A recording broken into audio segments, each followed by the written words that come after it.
Supreme Court case Scottsboro Boys.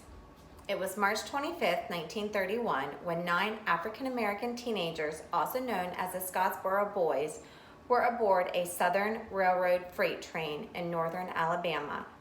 Haywood Patterson, Olin Montgomery, Clarence Norris, Willie Robertson, Andy Wright, Ozzie Powell, Eugene Williams, Charlie Weems, and Roy Wright were the 9 boys on the train searching for work.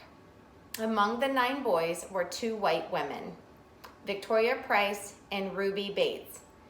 It is said a fight started when a young white man stepped on the hand of one of the Scottsboro boys. The young white man was made to exit the train, which made them extremely upset.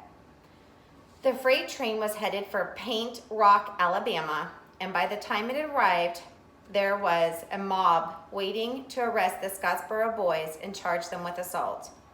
This is when the 2 ladies, Victoria and Ruby, falsely accused the boys of rape because the 2 ladies were also facing charges of their own.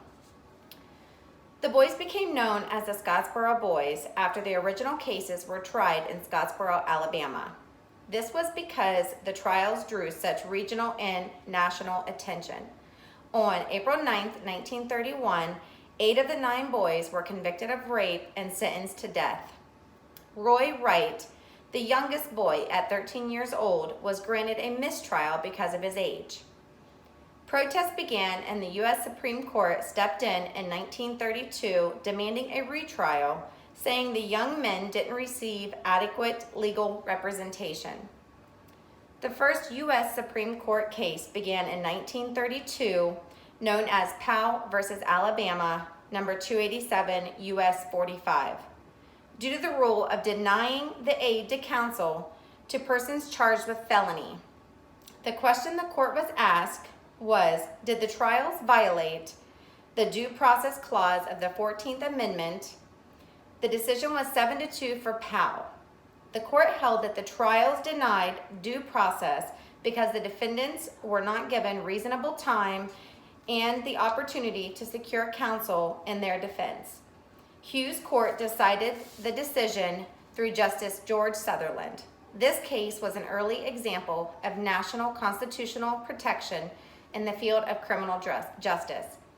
This trial led to 2 additional groundbreaking Supreme Court decisions in 1935 on jury diversification. Patterson v. State of Alabama, number 554, where Mr. Chief Justice Hughes delivered the opinion of the court on April 1, 1935, regarding Haywood Patterson. A motion was made on Patterson's behalf that there was a long-continued, systematic, and arbitrary exclusion of qualified Negroes from jury service, solely by reason of their race or color, in violation of the 14th Amendment of the Federal Constitution. The decision, 8-1, overturned Haywood Patterson's conviction based on evidence of the systematic exclusion of blacks from jury duty. This case highlighted the problem of racial justice in the African South and civil rights. Powell v. Alabama also led to Norris v. Alabama, number 534, in front of Chief Justice Hughes in 1935, reversing the conviction of Clarence Norris. The Speaker of the Court, Chief Justice Charles Evans Hughes, held that the system of excluding blacks from service on the grand and trial juries denied African American defendants in the state courts the equal protection of law granted by the 14th Amendment. The decision was 8-0. Patterson was granted a new trial with a jury of 13 whites and 1 black, but was still found guilty of rape and sentenced to 75 years in prison. This impacted racial justice.